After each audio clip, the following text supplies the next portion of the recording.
what you can do. Please show them what you can do. I said, in this parade, please wave your grades. A parade will fight for you. If you don't gain, they fight in vain. Show them what you can do. Show them what you can do. Please show them what you can do. You make this parade a mere charade. You're marching just for fun. Our troops must feel your thanks for real before the marching is done. They know side by side you can match this ride to drum beat and the brass, but they're not impressed with you unless you can match their stride and class. This may not sound too diplomatic, but I cannot be more emphatic as I tell you, it's problematic when you do less than your best. Especially when it's because you put your brilliance on pause for the mere peer applause that draws from a so-called friend doing less. Quit playing, I'm saying, you know that you are great, and we know it, so show it. Don't make our heroes wait. In this parade, please wave your grades, a brave who fight for you. If you don't gain, they fight in vain. Show them what you can do. Show them what you can do. Please show them what you can do.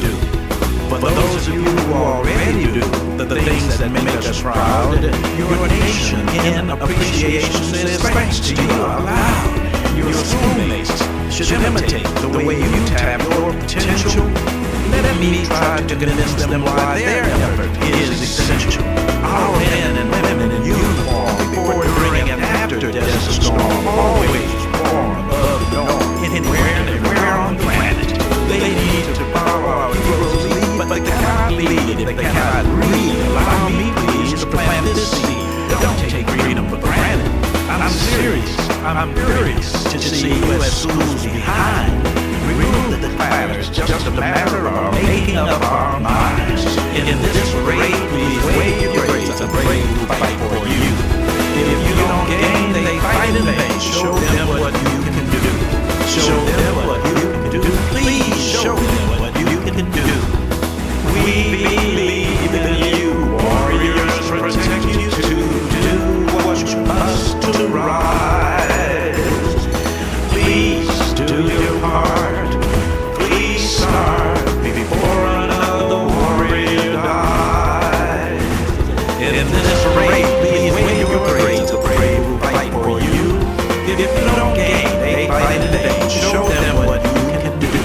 Show them what you can do. Please show them what you can do. You can They sacrifice for you. Show that's them great. what you can do. Okay. Show them what you can do. Please. I'm here. Good afternoon and welcome to Wave Your Grades on KUAW.org, the academic patriotism program that is dedicated to veterans and serious secondary scholars. I am your announcer, DeQuay Wilson. Now, here is our host, civilian urban educator, Carl Boyd. Good afternoon. And by the way, we would love for you to turn on your camera if you would. That's up to you, of course. Hello to you. Okay, so what do you want to ask me? Oh, we were just asking about using your camera, your video. Oh, no, I don't use a camera. Okay. Well, let me just thank you very much for being with us. Good afternoon. This is Wave Your Grades on KUAW.org. My name is Carl Boyd, your civilian host of Wave Your Grades, our producer, engineer, and co-host, DeQuay Wilson. And we have the distinct pleasure on this day to welcome as our very special guest, Pamela Gayhart Walston. Good afternoon, and thank you for being with us this afternoon. Okay, I'm good. Yeah, I'm glad I was able to do this. Well, so am I, and let me tell you, well, there are so many particular reasons, but one reason is because of the way that we met. There was January 20th, a very special event that honored young people who participated in the Voice of Democracy and or Patriot Pen essays. please explain what that event was and the outcome. Okay, yes. So Patriots Pen and Voice of Democracy is supported by the VFW. Okay, and then you kind of go up the scale, and there's a pretty big scholarship for everything that you do. So the Patriots Pen is for the 6th through the 8th grade, which is middle school, and the Voice of Democracy is for high school. Ah, yes. And, okay. Okay. So what happens is each post will actually receive the information from the student. Okay. And we have 9 posts in our district. So I am the District 5 adjutant. I am a veteran, and I'm a District 5 adjutant, but I'm also the chairman for Voice of Democracy and Patriots Pen and Teacher of the Year. And so we judge these for the district. And if you win for the district, you get to go to the state. And then if you win first place, you get to go to the Council of Administration meeting that's coming up in February. If you win the state, then you go national. But there is awards that are given at the banquet, which includes monetary, awards. There's funding for all of this. And it's a great way for us to connect with students as the VFW. And that's why I do it, because I really like doing that. That is absolutely fantastic. And if I have researched it properly, by the time young people get to the national award, they are pretty significant, aren't they? Absolutely. I mean, the scholarship for Voice of Democracy, if you win national, it's like $35,000. Yes. It is. Wow, that is outstanding. Now, locally in our community, the greater Kansas City community, I guess I might say, have you witnessed national winners or even close to that from our community? No, I haven't. And so because I don't usually go to if the national convention is local, which it is sometimes, then I'll go. So what's interesting about these awards is sometimes you have VFW post that has never won one, that never won first place. And we had that this year for Patriots Pen. Wow. And yeah, and she's amazing. Yeah, elementary school, but she's absolutely amazing, and it's well deserved. And so, and then the Voice of Democracy, that winner for first place is going to the meeting, the Winter Council of Administration. And if he wins the state and the Patriots Pen wins the state, then they get to go to national and they get to present. If they win national, they get the scholarships. That's fantastic. And as a matter of fact, now having the honor, the privilege of knowing you, in as much as our program, which is titled Wave Your Grades, asking students to wave not just the flag, but their grades, their achievements, their volunteer service, we would love to have that young person on the program at some point, perhaps soon, but whenever, because that would be an honor for this program. Yes, it would be. Yeah. And in my introduction to this particular program, I wanted to go back to how you and I met. Had it not been for Voice of Democracy or Patriot Pen, my membership in the VFW auxiliary would not have had me reach out to you. And I would love to find out more about your background, because it has, I think, District 5 Adjutant. Will you explain that title for me, please? Basically, I'm the secretary for the commander. That's the Okay. best way to put it. Yeah, I'm the one that, I'm the one that has to get everything out. I'm the one that has to send out the calendar. I'm the one that does all of that and make sure every post knows what's going on in their district. We have, I can't see veterans helping veterans. That's an event that's happening that's being recognized for May 4th. We have another post that's having a Bikers for Bikers charity event. Wow. Wow. And then they raise money and that helps with whatever that they need the help with. And I talked to you about this. I'm very involved in community services. I always like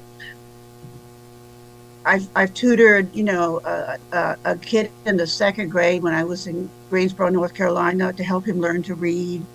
I was a big sister, and then I also volunteer at Prodeo Youth Center. I've done, you know, tutoring with chemistry. I have done artwork, program with them, which I happen to be an artist on top of everything else.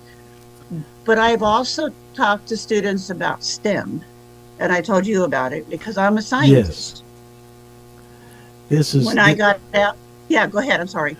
I just wanted to, before you tell us about much of your volunteer work, let me tell you, and by the way, once again, our producer, engineer, announcer, co-host is DeQuay Wilson, and she may join us with a question and or a comment or two. And DeQuay, I want to shape this part of the conversation with Pamela Gayhard Walston by how it struck me when I asked about District 5 adjutant, and she said that means she's a secretary. Now let me tell you why that struck me. Our prejudices have been so acute. I'll be 82 years old March 3rd. That we would suggest in the armed services and in voluntary practices and all of those kinds of things, that if we are talking to a female, then they must be, quote, a secretary, as if to diminish the role. DeQuay Wilson, you need to know Pamela Gayhard Walston. And I never want to say, oh, we're, quote, just, unquote, talking to a secretary. Before we go into your current volunteer work, will you please give us some background in terms of your service? Okay, so I was in the Women's Army Corps from 1972 to 1975. It became the Women's Army Corps in 1943 because it used to be called the Women's Army Auxiliary Corps. And then it became the Women's Army Corps. And then it became regular Army in 1978. 78, okay. Right. So I went to nursing school in San Francisco, California from 1973 to 1974. And then I served in South Korea, in Seoul, at the 121 VAC hospital, which you know about. Yes. Yeah, and I've been up to the DMZ, and it's one of those. I'm glad that I was able to do that because I learned a lot. It was. Oh, I'm sorry. Go ahead. Yeah. That's okay. I learned a lot being a nurse in the military, but I also found out if you're a nurse in the military and then you get out as a civilian, you don't get to do the things that you can do in the military. Oh. So that's, yeah. Like a good example is that LVN, which is what I was in the civilian world, I couldn't start an IV. I couldn't draw blood. I couldn't do any of that. Wow. As a military nurse, as a clinical specialist, I could. So, and I told you when I talked to you earlier, I got bored and I didn't want to be a nurse anymore. Okay. So I went back to college. But now, That's what I did. in terms of your scientific background, including titles, how does that manifest? Well, I actually I went to Greensboro University, UNCG Greensboro in North Carolina, and I got my Bachelor of Arts degree in biology. Because at that time, if you were going for a science degree, they made you do a Bachelor of Arts degree, so you would get a more types of education, like taking philosophy, things like that you would normally take as a biology student. Right. So they get. I mean, I really, really enjoyed going to college there, and then it turned out that science was my thing. I love science, everything about science. And as being in the military, I learned a lot. And then when I graduated from UNCG, I worked as a nurse in the coronary care unit in High Point because I couldn't get a decent job out of college. And then I found out that then I applied to med school. And I applied to med school and I didn't get in. And then I applied to grad school at Bowman Gray School of Medicine, Wake Forest University, and I got in. And I have a PhD in cardiovascular pharmacology physiology. So I'm one of those military that kind of went a little bit beyond. And I met another guy who actually has his PhD. He went back to college and got his, and I think he said it was in business. But I'm retired. And I retired. Yeah, I retired in 2018. as we consider your background, and I am looking at KUAW Wilson, did that sound like a secretary to you? Not at all. Not only in No. terms of the depth of work that you have done and continue to do, but also let us consider the time when you were talking about 1972. What challenges did females who distinguished themselves as you did have then versus challenges for females in military service today? I think that for the women back then, we pretty much the only women that actually went to South Korea at that time were RNs, and they were officers. They didn't let Wow. enlisted women go. Okay. So I was the first group of 5 enlisted women that went to South Korea. And so as far as women goes, I mean, we've advanced. The military women have advanced so far over the years. They're getting promotions that they never would have gotten before. We have our first female, I think she's Navy, our first female commander in the Navy.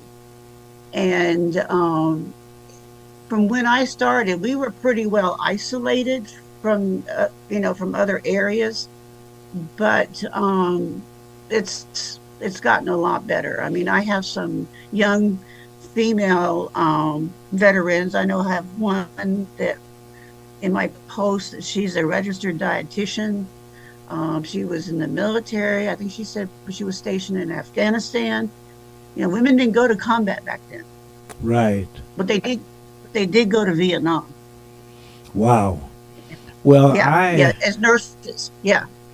I must seize upon this opportunity because of unabashed, unashamed pride.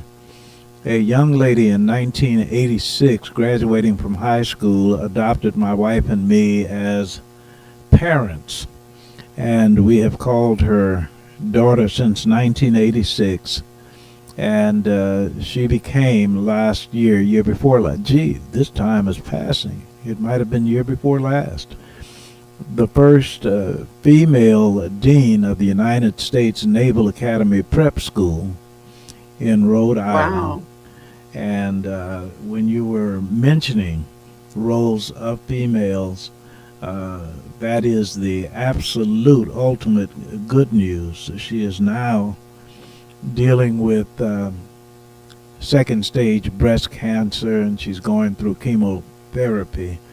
I would be remiss if I did not mention our daughter within the context of firsts for females. So I appreciate you not only for that, but you were very complimentary to Jarena Floyd, who is the commander of the post that allows me to be a part of their auxiliary, 8100 in Grandview. But please tell us about your positions with your post. Okay, so there wasn't that many women. I wasn't allowed to join the VFW until 1978. Wow. Women were not allowed to join. When I finally did decide to join, it was when I had already gone to grad school, I had already had a job, and then I ended up in Clark Summit, Pennsylvania, and I joined the VFW for the very first time in 1996. And I have the Armed Forces Expeditionary Medal, which allows me to join the VFW. Oh. So I transferred, when we moved here, I transferred to 5789 because that's the one that's in Lee Summit. And I was the very first female post commander of 5789. Jarena is also the first woman post commander of 8100. And post 6603 actually got their first female post commander, which is now, she is now the District 5 commander and only the second one to be in that position. And so we've come a long way in the VFW. And I'm really glad. I mean, I'm very busy with the VFW. I do a lot of volunteering, community services. I also do military funerals, which I really enjoy doing until you go to your brother's, and then that's different. But yeah, we've come a long way, and we have more women in the VFW at 5789 since I joined. I was the only one, but it's getting a lot better. We're getting more women in there, the VFW. Well, now, your experience and the person you are can help me do a solicitation as I encourage those who are a part of VFW or relatives who are veterans. I am a member of the VFW Auxiliary. I am a civilian. How did I get that privilege, and how would you and I encourage others to become a part of an auxiliary if they're not veterans themselves? Well, what's really interesting, it was always called the Ladies Auxiliary. I didn't know if you knew that. Okay. They dropped that and they allowed men to join the auxiliary. And my husband is a member of auxiliary, even though he doesn't go, but he's a member of the auxiliary, whether he likes it or not. He's my spouse. Okay, I made him go. I made him join. But what was interesting is we had our first male president of the auxiliary at our post. Oh, is that right? Yeah, his name was Bob McCain. Okay. Absolutely amazing. Yeah. Well, he passed away a few years ago, but he was the first male president of our auxiliary. And I have seen other guys at the meetings too, because used to even after men were allowed to join, there weren't any. Exactly. Okay. So I actually joined the auxiliary myself. Oh, really? Yeah, so I'm a member of both. And now I'm grandfathered in because you can't do it now. If you're a member of if you're a regular member of the VFW, you can't join the auxiliary now. But I'm grandfathered in because I was already a member. So I did both. Now, I find that to be so interesting, and for those who might indeed be interested, speaking with Pamela Gayhart Walston, District 5 Adjutant, if there are those who are interested in volunteering, if there are those who are interested in joining, what is your contact information and how might they interact with you? And yeah, I mean, we always have, the auxiliary always needs, somebody. Okay. Yes. And yeah, we have one of the largest posts in the district. And then post 1000 is the second largest post in the district. And working together with all of them, I know every single commander of every single post that we're part of in the district. And yes, I've got some amazing friends, auxiliary and otherwise. I work with a couple of the presidents of the auxiliary that I have a really good relationship with, and that's important. Whether you're a member of the VFW or the auxiliary, it's important to have a good relationship within the post that you belong to, regardless. Because if you need help, you need to know who to contact. And that's what makes it. I'm sorry. Yeah. Once again, how do we contact you? Well, you have my email. Yes. And you have my phone number. So yeah. Oh, If I okay. can So help it's fine to use either or both of those. Yes, that's correct. Outstanding. We are coming to our first break on Waive Your Grades. And if you are all right with it, I have a few other questions for you if you can stay through the break. If not, we certainly want to thank you, but can you stay with us? Yeah, I can do that. I appreciate that so much. We are Waive Your Grades, KUAW.org. Here is DeQuay Wilson. For our 7th and 8th grade students, you can win a monetary award from our sponsoring organization. Yes, we say organization on purpose, with purpose. Stutes for Boots. Your essay title will be Heroes You Know You Didn't Know Were Heroes. Your content will identify a veteran at your school. That veteran can be absolutely anyone, a teacher, custodian, cafeteria worker, coach, administrator, absolutely anyone. If your essay is chosen and submitted by an adult who gives you permission to read it on this Waive Your Grades program, you will be awarded a monetary prize. For entry or inquiry, please contact stutsforboots@gmail.com. That is STOOTSFORBOOTS@gmail.com. Stutsforboots@gmail.com. Back to our host, Carl Boyd. Thank you so very, very much, DeQuay Wilson. We are with Pamela Gayhart Walston, District 5 Adjutant. As a matter of fact, a distinguished career, and now a practicing scientist. Before I get into more of your background, which is certainly intriguing, I have an opinion I want to elicit from you.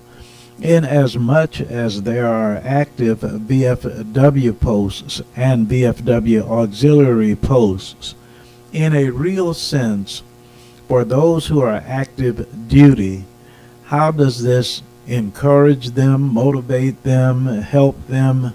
What does our activity do for those who are currently serving? Well, I think I can see if I can answer this one. So like for the Voice of Democracy and Patriots Pin and Yes. Teacher of the Year, okay, we have to have judges. And the judges usually can come from the auxiliary, they can come from anywhere within our area. We could have teachers, but we do have judges. and there's a point where we have to meet and decide who wins first place for the district, and they're the ones that go on to the state. And then we've also, what else was it? I also volunteered. We had an event October 28th at the World War I Museum called Veterans Helping Veterans. And we had a pretty good sized amount of us that actually worked on that to get it going. It's actually, if you look at the VFW magazine that comes out, it's actually in there. And Liz is actually, they talk about what we did. And we raised funding, and that funding that we raised for that event went to two places: Unmet Needs and Benelli Hall. And because of that, we were able to get more people to know about Benelli Hall and what it does. It is a homeless, it's for homeless, excuse me, it's for homeless veterans. And I volunteer up there too. Our post supports them, and I get them supplies. They gave me a budget. I mean, it's an amazing facility. It really is. And then there's St. Michael's apartments that are also supported by the VA.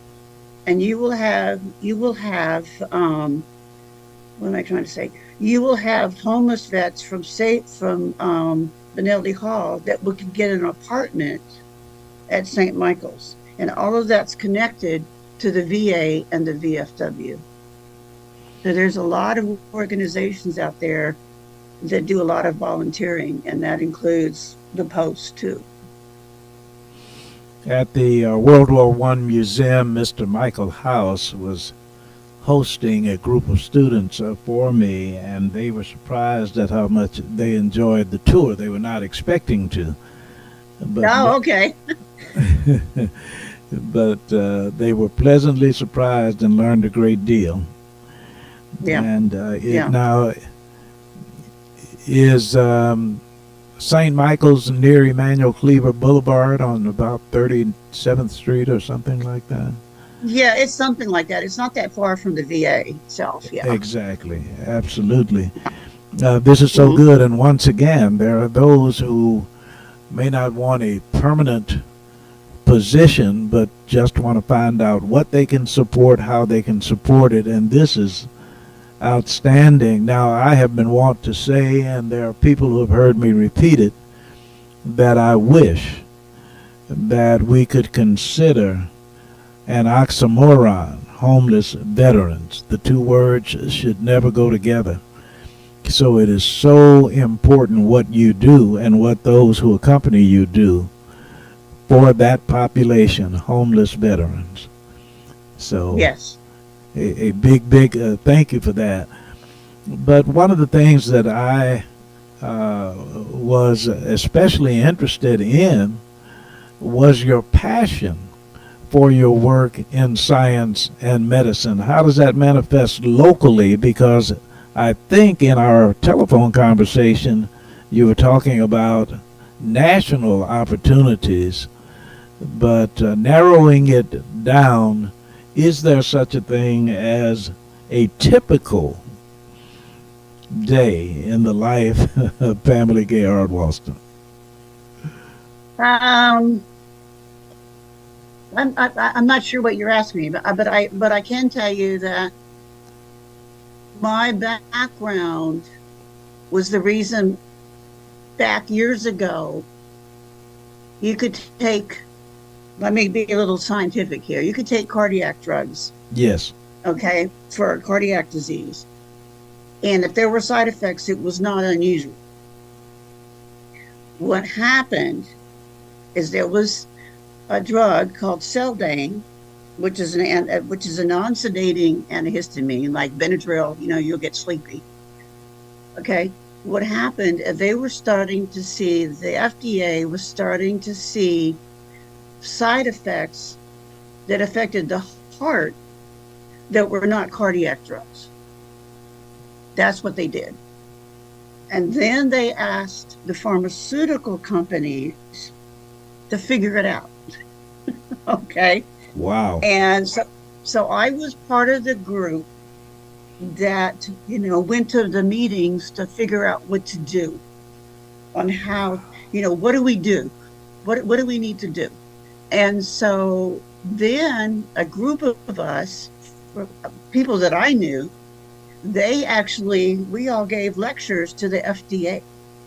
And Oh, my lecture, yeah, yeah, my lecture was on safety pharmacology. That's what I did. And so after a while, the group that I worked with finally came up with the guidelines that's accepted by the FDA if a company wants to file investigative new drug. And this is it's because it's important because nobody thought that a drug that wasn't with the cardiac system would have those kinds of effects. And they did. well And they now, can be lethal. Yeah. wow. Now, the Yeah. implications for that on an ongoing basis include the opportunity to explore further, to use more, or do what with? Well, yeah, it does. I mean, we had to follow particular guidelines to make Yes, sure, yeah, that so if a pharmaceutical company is developing a new drug, they have to go through this procedure. There's several different areas right. that it has to be approved by and see the effects of.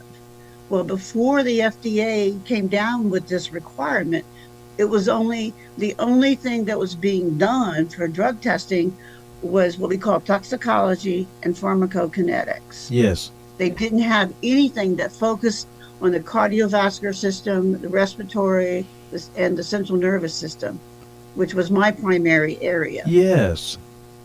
So that's what we ended up doing, and it's made a huge difference.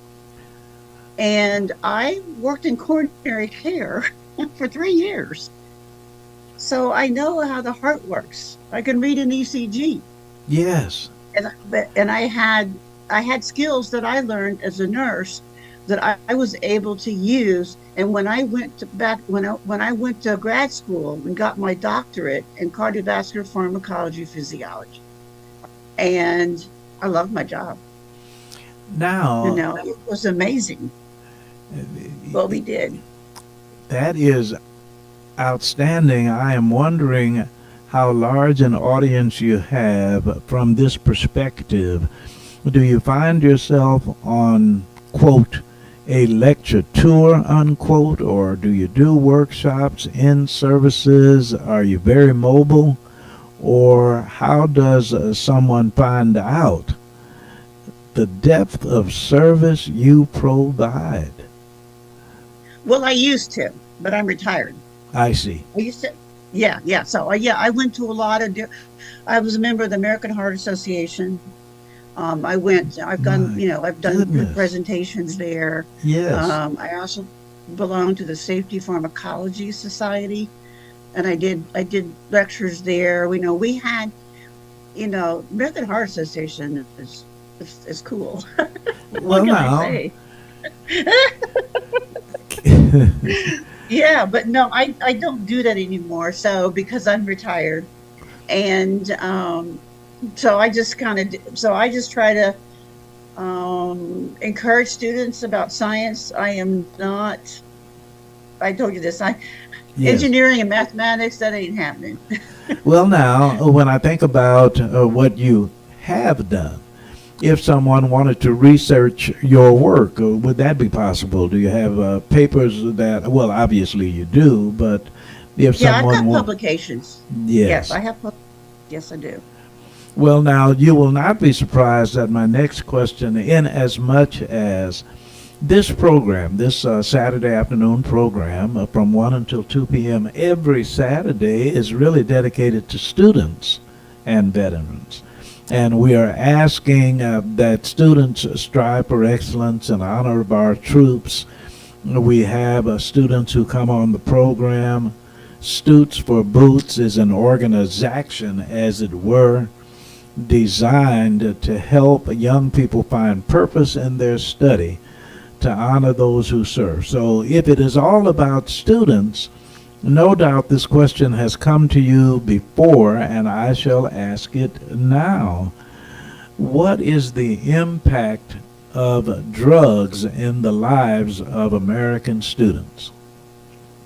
It's, I mean, it's huge, and it's also, um, we've learned so much Yes. in research, about uh, different compounds, what they do to the system. Um, like I said, I'm a big advocate of, science for, with students if they have any questions, or, what does the FDA do? Why is it important? Um, what does the NIH do? That's important. You have the CDC, that's important. All of that is important. And it's all part of the science that I think that younger people should know about.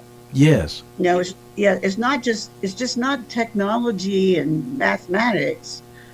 I mean, I told you this before. I got it. I became a nerd in science from high school Yeah. because of a teacher I had, okay, in biology. And I got hooked. He was amazing. And but I wasn't able to go to college because I couldn't pass a standardized test. Oh, Couldn't pass yes. ACT. Now, this I was really intrigued with. Quay Wilson, listen to this because this is so important for educators in whatever era they perform. What about your approach and attitude towards taking tests? Okay, so I couldn't pass an ACT and an SAT exam. All right, so I couldn't get into college.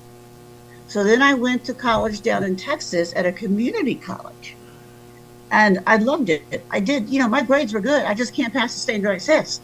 And so I went to college down there for a year, and then I came back, and then I joined the Army. Then when I got out, I wanted to take the MCATs, which is for med school. Couldn't pass that.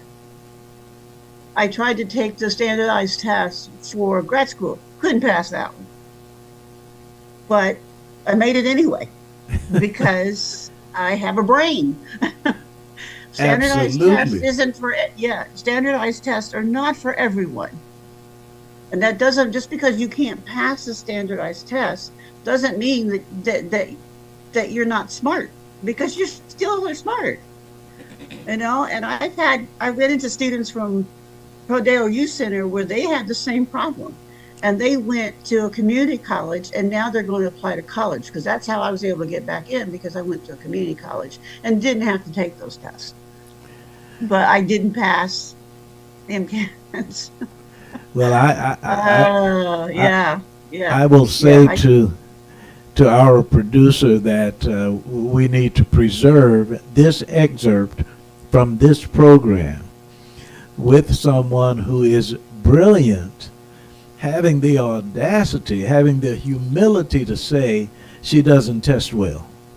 And the Yeah, reason that is so critical is because we lose a lot of brain power because yeah. we dismiss young people based upon tradition rather than having the patience to find out what kind of learners they are.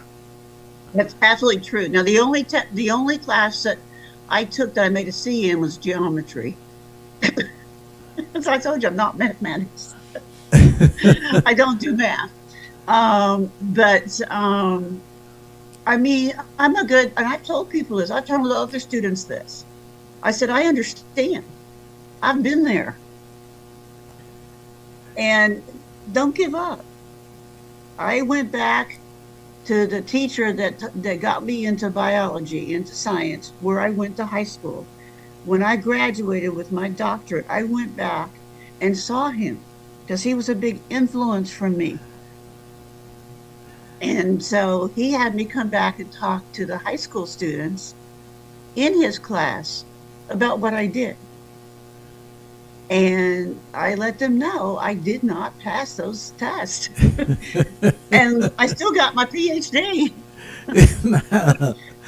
just Yeah, I mean, and so I think he's deceased now, but his name was Mr. Petrie, and he was the biology teacher, and he was my mentor. He's the one that helped me get to where I am.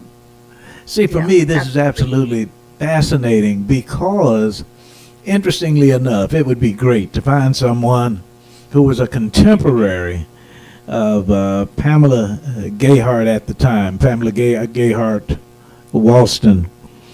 And the Food and Drug Administration says to this person, oh, what you're talking about is something that she has an absolute background in that is stellar.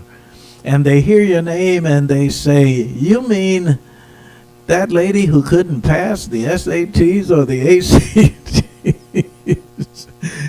That won't happen. But to imagine how important your work has been, not only to the FDA, not only to locales that are immediate, but literally throughout the world, someone who does not test well and is willing to admit it. I'm telling you, DeQuay Wilson, we need to save part of this because we're going to play it back for some young people who have that dilemma with them. I thank you so much for repeating that because I had forgotten you said that.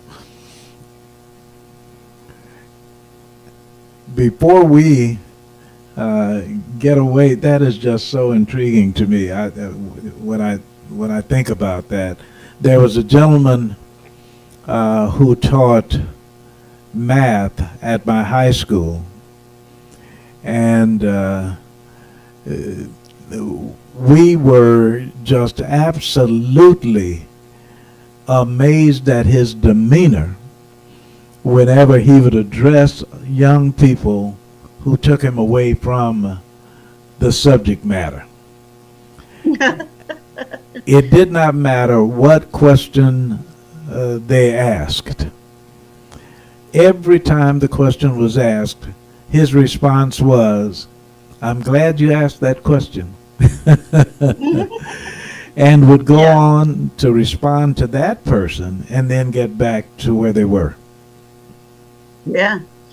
Yeah. I mean, and then when I decided to go back to college after I got out, is when I told you I went to Greensboro College, which is a Methodist college, and then I took biology, and my boyfriend at the time said, "So this guy is a character." That's what he said, and I said, "Okay," and he says, "Be careful, don't say anything." I said, "Okay." So we're in this big, huge auditorium, and I'm all the way in the back. Okay. And he asked a question, excuse me, and I knew the answer. So I gave him the answer. And he goes, "She's right. Where are you?" And I raised my hand. And that was my other way, like I said, I got a Bachelor of Arts degree in biology. And it's just, and I love chemistry. I like chemistry. That to me. But yeah, I love chemistry, and but the guy from my college that I took my biology class with, he kind of took a liking to me, and he really was there. I passed his class, and he was there for me. He liked me, and I liked him because I learned a lot. Now And I you're was the oldest talking. student in the class too, so there. It's very interesting how we engage stereotypes. And there are those who would not be surprised if you said, I didn't test well, I liked music and art, as though to diminish music and art. But for somebody to say, I didn't do well, I didn't test well, but my PhD is in science. Yeah, that's true. So that is the stereotypical kind of thing. What I need from Pamela Gayhart Walston before we get to the end of this particular program, and don't be surprised if we ask you to come back with us, some students, I would like to find out if there is something for an audience of American students and veterans. Any message, any words that you would like to make sure you share, that you would not want to leave us without broaching that particular subject, whatever it might be?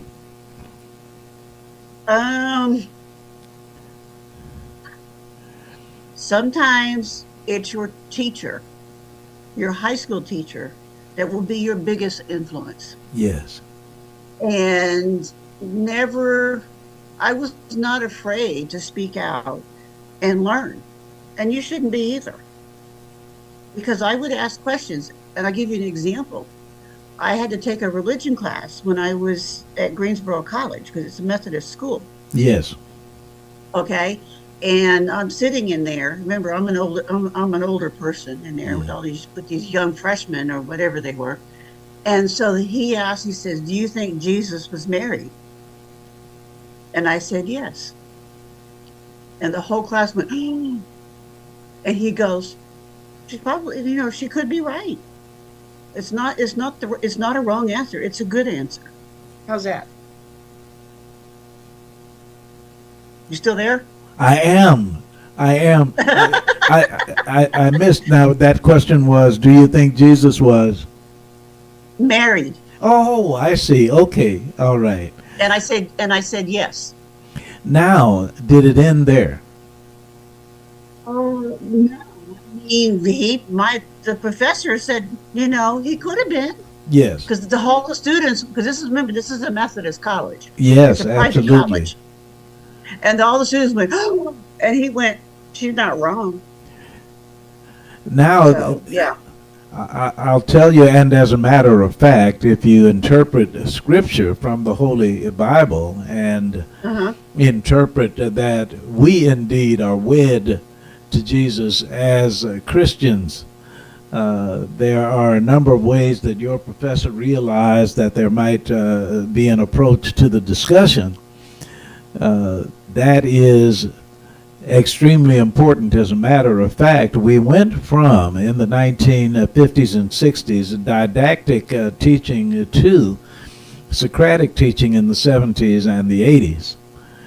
So that it was very important for educators to appreciate students' answers and even invite, if there were discussion, to invite discussion. So it Yeah. is. We would love to have some opportunities for you to come on with students. Okay. Because you have an absolutely intriguing life and lifestyle. I appreciate you so much. I want to go back to where we started in terms of the Patriots Pen and Voice of Democracy. We will encourage young people to participate. So please allow us to engage you again sometime soon. Yeah, and you do not have to have a family member that's a member of the VFW.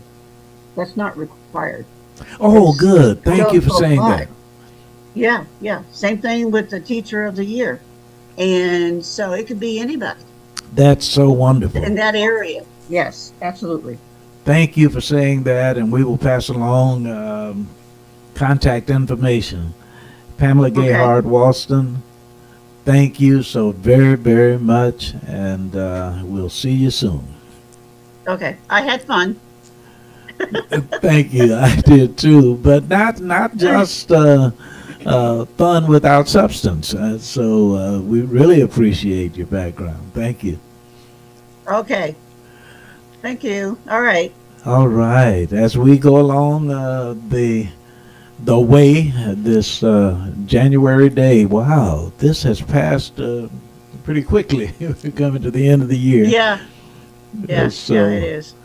let me turn it back over now to our producer, engineer, announcer, co-host, KUAW Wilson. I want to say our guest had a very impressive background. I have to say that before I say anything else. Yes. I'd like to thank you all for joining us on your Stutes for Boots Wave Your Grades program. We come to you live every Saturday from 1 until 2 p.m. Central Standard Time from the W.E.B. Du Bois Learning Center right here in Kansas City, Missouri. I am your announcer, KUAW Wilson. Now, our host, Carl Boyd, will close with Carl's commentary on academic patriotism and his daily message for students in honor of our veterans from his book, Morning Messages. Thank you so very, very much to Quay Wilson. Thank you so very, very much, Pamela Gayhard-Walston. As it relates to Carl's commentary on academic patriotism, that commentary today is taken from a column that I write bi-weekly for something called The Next Page. And the title of this weekend's column is Democracy or Mockery. The choice and the voice is yours. And I don't have my own written column in front of me, but I can summarize based upon something that was a part of my upbringing. March 3rd, I'll be 82 years old. I am of that generation where when we were growing up, we were told not to discuss politics and or religion. We learned that it was almost dangerous and that there were certain things you just didn't talk about because you didn't want to offend anybody, you did not want to get offended, you did not want to be a part of some kind of argument, so don't even broach religion or politics.